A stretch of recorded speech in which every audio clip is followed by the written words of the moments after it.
अस्सलाम वालेकुम। प्रोग्राम आईना के साथ ताहिर अहमद भट्टी आपकी खिदमत में हाजिर है। आपके साथ जिस तसलसल में बात चल रही है वही सिलसिला आगे बढ़ाएंगे, लेकिन उससे पहले जैसा कि मैंने अर्ज़ किया था कि याद दहानी करवाता रहूँ कि वो दूसरा पंजाबी चैनल होंगारा, जिसका लिंक डिस्क्रिप्शन में दिया हुआ है, और जिनको खुद नहीं समझ आती वो किसी नौजवान को इर्द गिर्द कह के तो उससे भी करवा सकते हैं। उसको सब्सक्राइब कर लें तो ताकि वो चैनल अब माशाल्लाह अगर पिछले 2-3 याद दहानियों का फ़ायदा हुआ है। उम्मीद है कि एक हफ़्ते के अंदर अंदर वो भी ऑनलाइन हो जाएगा प्रॉपर, यानी उसके यूट्यूब के शुमार किताब में आने के काबिल हफ़्ते 10 दिन में हो जाएगा। चलें, इस याद दहानी के बाद अब मैं असल टॉपिक की तरफ आता हूँ। बात जो चल रही थी आतिफ मियाँ साहब और सैयद बाबर अली साहब, उनके हवाले से पहले उनके आपस में गुफ्तगू थी, और ख़ैर आतिफ मियाँ तो इससे पहले भी आप लोग देखते ही रहते हैं कि वो वक्तन फ़वक्तन आके बात करते हैं और कुछ कहने की कोशिश करते हैं, और कहना भी उतना सा जितना आप लोगों के हलक से उतर जाए। लेकिन इसके बावजूद चूँकि वो है ना कि मामला ही किया हो अगर ज़िया के लिए, तो वो एक शरीफ नफ्स किस्म का दर्द दिल रखने वाला एक बंदा या 10 बंदे या 50 या 500 या पूरा डायस्पोरा कह लें, जिनको उस डायस्पोरा में शऊर की नेमत भी मिली हुई है अल्लाह ताला की तरफ से, और वो चीज़ों को अपनी जगह पे रख के उनका मतलब समझने की अहलियत रखते हों, तो वो सारे लगे रहते हैं। लेकिन वो जब बात करते हैं, और या इवन जब हम भी यहाँ से आपसे मुखातिब हैं, तो एक तो इसके हिस्से बनेंगे ना। एक तो वो तबका है जो मतलब मैंने बात की तो वो आगे से सुनने के लिए बैठे हुए हैं, और उनको इंतज़ार है कि मैं क्या कहना चाहूँगा। अच्छा, उसमें मैं तुम की बात उतनी नहीं होती जितनी ये कि पिछले 2-4 सालों में उन्होंने जब मुख्तलिफ मौक़ों पे देखा, मुख्तलिफ इश्यूज़ पे बात करते हुए, तो उन्होंने देखा कि ये तरकड़ी की तराजू की जो डंडी थी उसको इधर या इधर नहीं रख के बात कर रहे, बात सीधी कर रहे हैं। आगे उसका कोई असर होता है नहीं होता, that is not my domain. अच्छा, इसी तरह से जब कोई भी बंदा कहीं से भी बैठ के किसी इशू के हवाले से बात करनी चाहेगा, इवन यूनिवर्सिटी में प्रोफेसर अपनी राय देता है किसी खास सब्जेक्ट के ऊपर, तो उसकी ऑडियंस में जो 60-70 स्टूडेंट्स बैठे हुए हैं वो सारे एक नुक्ता नज़र के हामी नहीं है। लेकिन वो अब जितने लोग हैं उतने नुक्ता हाय नज़र का लिहाज रख के बात नहीं करेगा। उसके पास सिर्फ ये ऑप्शन बचता है कि उसको क्या समझ आई है। जो उसको समझ आई है उसको दयानतदारी से आगे प्रेजेंट कर देना, वो उसका काम है। वही प्रोफेसर या वही सोचने वाला या लिखने वाला या पढ़ने वाला बंदा बाहर निकल गया तो उससे फिर पूछा गया कि हाँ भी ਤੁਹਾਡਾ की ख्याल है, तो उसने जो अपना ख्याल था उसमें अपने नफ्स की मलोनी को और अपनी जाती ख्वाहिशात को अगर बाहर रख ले और उसके बाद बात करता रहे, तो जितनी जिस हद तक, क्योंकि अगर वो जो सीधे तराजू वाला तौल होता है ना, और इसी तरह जो आपके ख्याल और ज़मीर और माफी ज़मीर की सच्चाई है वो जल्द या बदेर अपना असर जाहिर कर देती है, और कुछ भी ना दे तो कम अज़ कम आपके बारे में ये राय बहरहाल एस्टेब्लिश करवा देती है कि आपने जो बात की थी वो अपने शऊर और अपनी अंडरस्टैंडिंग के मुताबिक जो बेस्ट आपको दयानतदारी लगी उसके मुताबिक की आपने। चलें, ये और इस तरह की बाज तमहीदी डाइग्रेशंस जो हैं वो तो साथ साथ आएंगी। अच्छा, अब किस तरतीब से वो चल रहे थे। पिछली दफ़ा जैसे मैंने बताया था कि उन्होंने आतिफ मियाँ ने एक बड़ा अजीब दिलचस्प सवाल उठाया। कहते हैं जी आपने सैयद बाबर अली साहब से पूछा कि आपने पहले 10 साल भी देखे ब्यूरोक्रेसी के और अब के 10 साल भी नज़र आ रहे हैं आपको, तो आप इसको कैसे कंपेयर करेंगे। तो उन्होंने अब्रप्टली, मतलब बगैर किसी तरद्दुद के, उन्होंने कहा कि भाई ये तो पोल टोटली अपोजिट है। जो ब्यूरोक्रेसी सन 47 से 57 तक थी, अब की पिछली जो 14 से 24 तक वाली है वो उसके बिल्कुल उलट है। फिर उसके असबाब भी जो समझ आए कि भी ये क्यों हुआ, मगर अब हो चुका ना। फर्क इस गुफ्तगू का जिसकी मैं बात कर रहा हूं और जिस अंग्रेजी की गुफ्तगू को मैं आप तक ट्रांसलेट करके पहुंचाने की कोशिश कर रहा हूं, इस गुफ्तगू का और दीगर जहां जहां पे भी आपको गुफ्तगुएं सुनने को मिल रही हैं, उनका और इसका एक बुनियादी फर्क है। वो बुनियादी फर्क ये है कि इस गुफ्तगू के शुरका ने इस बात को तस्लीम कर लिया कि गंद पै गया। इन्होंने इस बात को तस्लीम कर लिया कि बेड़ा गर्क कर दिया गया है।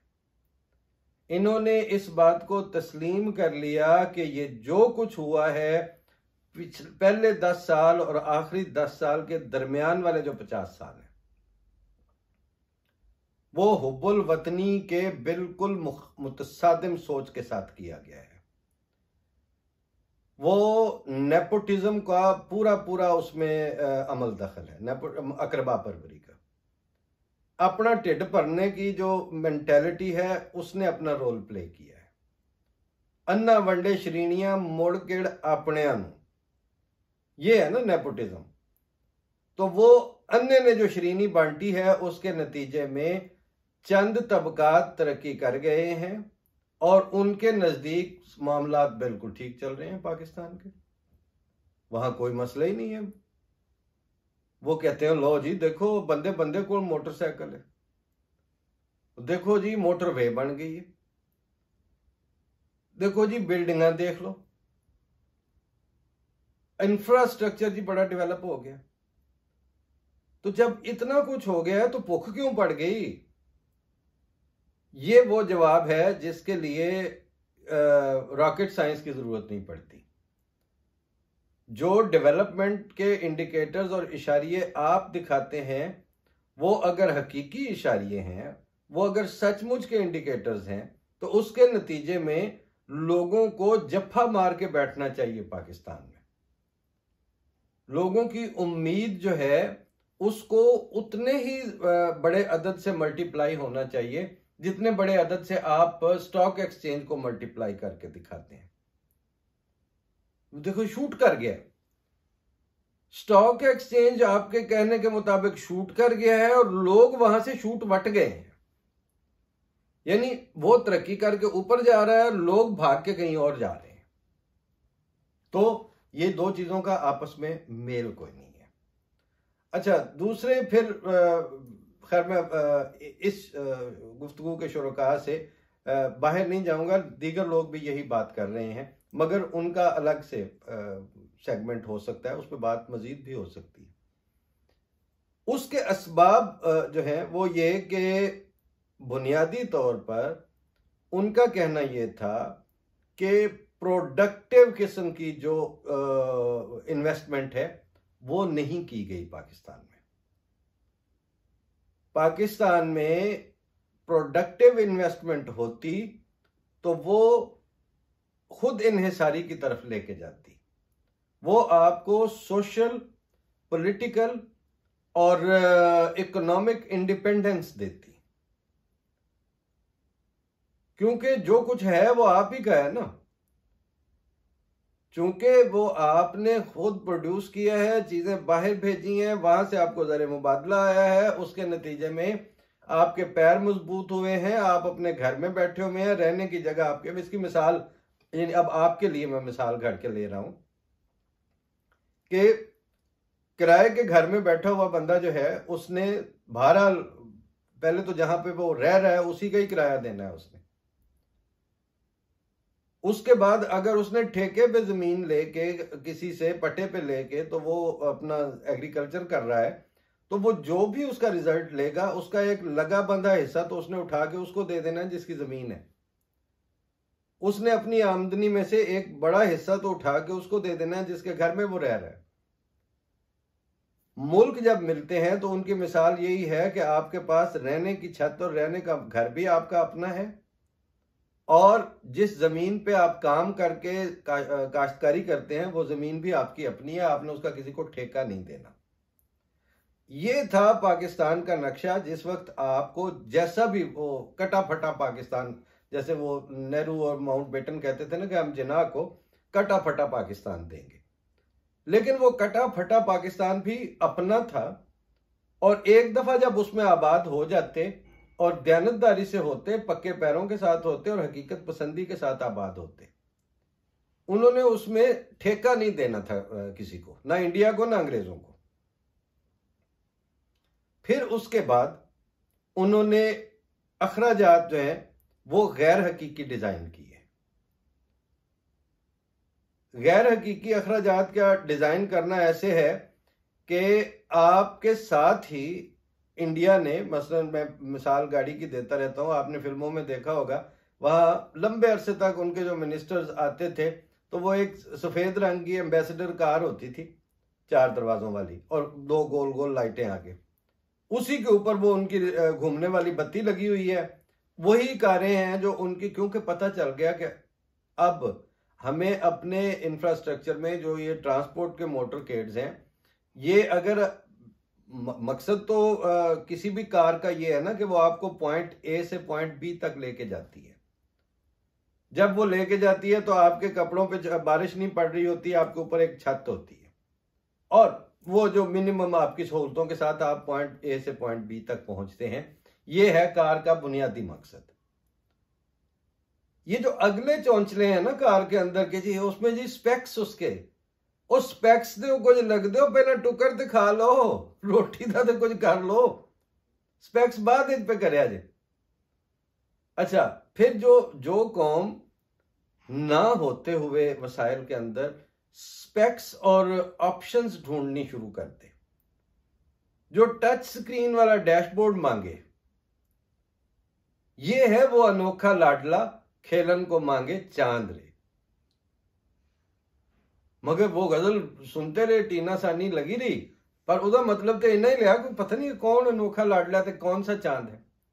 तो दूसरा हिस्सा उनका ये था कि इस कौम की लीडरशिप ने, इसके फैसला साजों ने गैर हकीकी परसोना अपने लिए डेवलप किया, और उस गैर हकीकी परसोना को सपोर्ट करने के लिए जो अखराजात थे जो होने ही होने थे, फिर वो भी गैर हकीकी थे।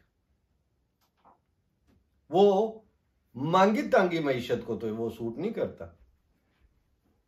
कि जो पैसे आए हैं वो पता है कि वो आए ही मांग के हैं, वो कर्ज आया है, और कर्ज की फिर आगे तकसीम उन्होंने किस तरह की वो उससे भी दिलचस्प है। कर्ज में से एक हिस्सा तो उन्होंने रख लिया कि ये तो साडा, असी अफसर होंगे हैं ना, असी तो फिर मिनिस्टर होंगे हैं, असी तो वजीर आजम होंगे हैं, असी सदर होंगे हैं। एक हिस्सा तो उन्होंने पहले ही अलहदा कर लिया कि ये तो हम किकबैक्स और इसकी सूरतों में बाहर के मुल्कों के अकाउंटों में अपनी जायदादें बनाएंगे। अच्छा, साथ साथ जो पॉलिटिकल एलीट थी उन्होंने कहा कि देखो अगर हमने इलेक्शन लड़ने हैं तो अगर हमारे फाइनेंशियल बुनियाद नहीं तो हमें तो किक ऑफ कर देंगे। ठीक, तो उन्होंने अपने पैर पक्के करने के लिए एक एक सन में और चंद 100 एकड़ अराजी वाले जो थे वो अब मालिक हैं।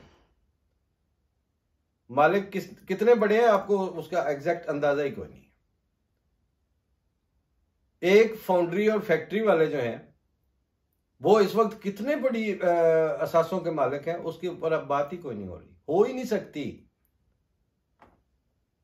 और इसको एक उसके तौर पर तस्लीम कर लिया गया है, नॉर्म के तौर पर, कि हाँ वो खाता है तो लगाता भी तो है ना। ये फिक्रे अब आपको सुनने को मिलते रहे हैं। उसने वो जो लीडरशिप कायम की, उसने एक हिस्सा तो उस मांगे हुए पैसों में से वो अलग कर लिया। दूसरा हिस्सा इसलिए जब इन्वेस्ट करने लगे, लगाने लगे, तो चूंकि जे जे कौन वाले उंजे दे खान वाले, जब लाने वालों ने, कर्ज वाली मईशत के सरबराहों ने अपना हिस्सा अलग कर लिया, तो जिनको उन्होंने सड़कें बनाने का, बिल्डिंग बनाने का कहना था, कारें खरीदने का कहना था, दफ्तर बनाने का कहना था, स्टेशनरी के लिए कहना था, प्रिंटिंग के लिए कहना था, उन्हें झूठ क्यों, उन्हें बेईमानी क्यों नहीं सी करनी। उन्होंने फिर अपने तौर पर उस दिए हुए में से अपना हिस्सा अलग किया। तो उसके बाद बचा पब्लिक वाला कि जी उनको जो इंफ्रास्ट्रक्चर मिलता है उसमें जो आम उस जॉब्स जो क्रिएट होनी थी, उस जॉब्स को करने वालों ने बेईमान होना शुरू किया। तो उसमें कौमी तामीर, कौमी यकजहती, कौमी सलामती, ये सारी चीजें जो है इनके नाम रह गए, इनकी वल्दियत खत्म हो गई, इनकी ओनरशिप खत्म हो गई। जब ये सारा कुछ हो गया तो फिर आगे दो हिस्सों में फिर आगे बढ़ गई चीज कि जी कहना जमहूरियत है, होनी डिक्टेटरशिप है। आतिफ मियां ने उसमें एक लफ्ज इस्तेमाल किया था कि ऑटोक्रेसी, डेमोक्रेसी, इन दोनों में एक का इंतखाब कर लें तो ठीक है। डेमोक्रेसी का आप ढोल पीटते हैं, डेमोक्रेसी है नहीं। ऑटोक्रेसी जो है उसके आप खिलाफ बोलते हैं और ऑटोक्रेसी ही से काम चलाया जा रहा है। आप कहते हैं डिक्टेटरशिप नहीं चलेगी, जिंदगी सारी जो है पाकिस्तान की वो डिक्टेटरशिप के ताबे गुजर गई। और आप कहते हैं कि जी हमने डेमोक्रेसी करनी है, डेमोक्रेसी के लिए आपने कुछ किया ही नहीं, कोई काम ही नहीं किया उसमें। इंक्लूसिव अप्रोच होती है ना डेमोक्रेसी में, आपने एक्सक्लूसिव अप्रोच जो है वो सामने रख ली। तो इस झूठ के ऊपर आपने जो बुनियाद खड़ी की रियासत की और हुकूमत की, उसके नीचे असल में सच्चा ईंट गारा ही नहीं था। रेत कहना, रेत भी छोटी, पानी पे बुनियाद रखी हुई थी आपने। मुझे वो शेर आ गया याद, मुझे रोते हुए देखा तो किया वादा फिर आने का, कि एक बहते हुए पानी पे बुनियाद मकान रख दी। आंसू बह रहे थे, बड़ा अच्छा एनालॉजी डेवलप की कि एक बहते हुए पानी पे बुनियाद मकान रख दी।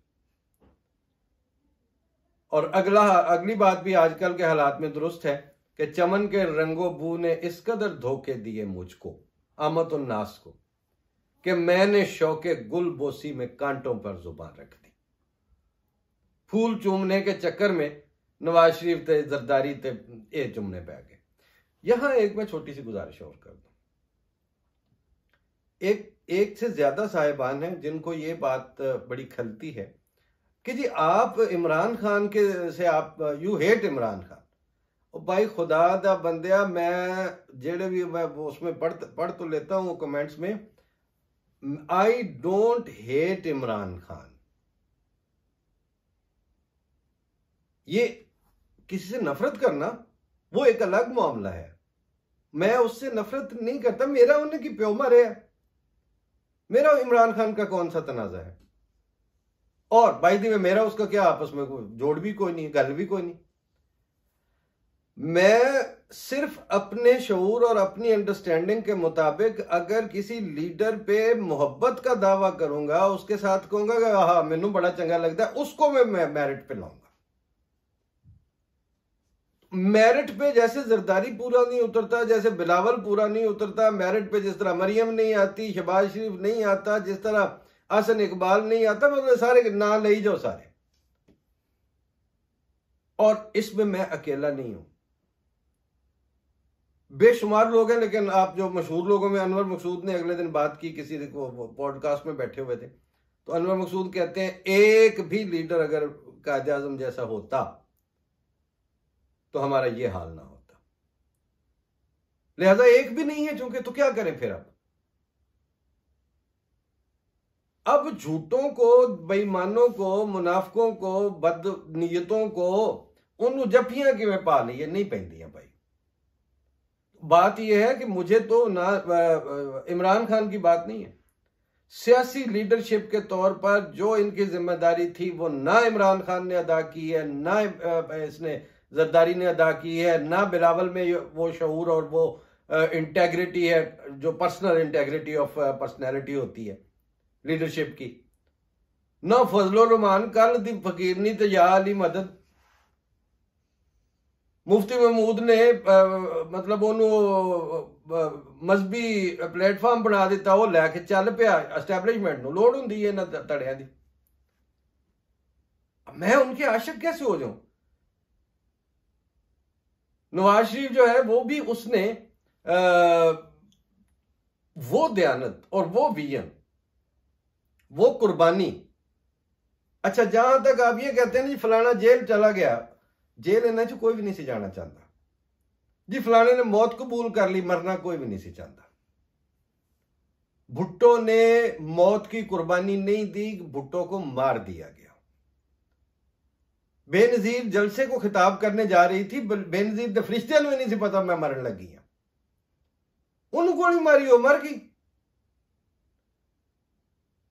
इन्हां खिचा धरुइयां दे विच अब मैं जान के लॉस पे अफसोस है, एक बच्चों की मां मर गई ਉਹਦੇ ਤੇ अफसोस हो गया, इंसानी जान चली गई उस पर अफसोस हो गया। लेकिन कुर्बानी एक दूसरी बड़ी बात दिशा है। कुर्बानी जो है वो आपको लम्हा लम्हा ख्वाब दिखाए और 100 ताबीर करे। जिन्हें वो की होंगी असीं मान लेंगे, वो किसी ने नहीं की। और क्रिकेट खेडदा पिया, हस्पताल बनाता पिया बंदा जिहड़ा है उन्होंने हैंड पिक किया गया, चुक के उन्होंने बकायदा आप तेनों असीं बनाईए विजिट। कदों दे लगे सन? उस वक्त बात बनती नहीं थी, क्यों उनके हाथ पे बैत की पहली दफा। आज जो उन्होंने कहते आज फिर वही कहते हैं कि उन्होंने गल करनी है, मैं उनकी ये एसओपी नहीं है, वो तो इस तरह काम नहीं करते ना। उन्होंने आप लोगों को एक एक को नथ मारी है, एक एक को अपनी औकात में रखा है, और आपके एक्टिविज्म के लिए जो पावर चाहिए वो खत्म की है, आपको खस्सी की है, और आप खस्सी हुए हैं अपनी बददियांतियों की वजह से। वो नईम बुखारी ने, वो मुझे किसी ने कहा जी कि वो नईम बुखारी ने कहा कि जी आई लव इमरान खान, ते भट्टी साहब तुसी वो क्यों नहीं दस्या? अच्छा मैं हुण दस दिता ना। उन्हें नाल ये भी गल आखी सी कि इमरान खान नूं लोड़ केड़ी सी तोशेखाने की कड़ी लैके जाण दी बेचण दी, उहदे स्टेटस नूं जो उन्होंने थां मिल गई सी उथों अगे चलता। सो इस तरह के जो एक बेईमान को छुपा के दूसरा, दूसरे को निकाल के तीसरा, तीसरे को निकाल के चौथा, इस तरह की जो लाइन लगी हुई होती है ना, उस पर हम आशिक नहीं हो सकते। और हमसे मुराद जो भी सोचने वाले बंदे हैं, जो भी गौर करने वाले हैं, जिनको जो किसी बात पे मतलब यूसुफी साहब की बात बताता हूं, उनके घर जाके बैठे हैं तो उन्होंने कहा कि हम वो मुतमव्विल लोग हैं कि जो एक जुमले और एक मिसरे के नशे में 3-3 दिन तक बैठे रहते हैं। और मुझे ऑनर है कि मुझे ऐसे मेरी तरफ इशारा कर कहते और आप शामिल हो उनमें। तो आपने कुछ किया होगा तो हम तो आशिक होंगे आपके। फिर जो कीता ही कुछ नहीं, वो कहते मां ने पूछा है पुत्र रोंदा क्यों है? अम्मा थाल जो कुछ नहीं, मैं तां रोंदा पिया। उसका थाल खाली था, तो चूंकि कौमी सतह पे थाल कुछ नहीं तो फिर रोना ही, और की करना, तो की आखिए तुसी वाह जी वाह। तो इस तरह करके ये मसाइल थे, और ये जो जिनकी मैं गुफ्तगू को आगे तर्जुमे की सूरत में लेके चलने वाला हूं और चलूंगा अभी कुछ दिन इंशाल्लाह, इन्होंने इस गंद को पहले कबूल किया है अपनी गुफ्तगू में। अंधा कोई भी नहीं है, पता सारों को है, मानता कोई नहीं है। तो आज मैं एक शेर जावेद अख्तर का सुना के तो इस प्रोग्राम को आज वाइंड अप करता हूं। आप इस शेर पे जरा गौर कीजिएगा कि जहां इतने मसाइल हों, जहां इतनी परेशानी, किसी का बेवफा होना है कोई सान्या क्या? बहुत माकूल है ये बात, लेकिन इस हकीकत तक दिले नादां को लाने में अभी कुछ दिन लगेंगे। वो टाइम लगना चाहिए। अल्लाह दे हवाले। अस्सलाम वालेकुम।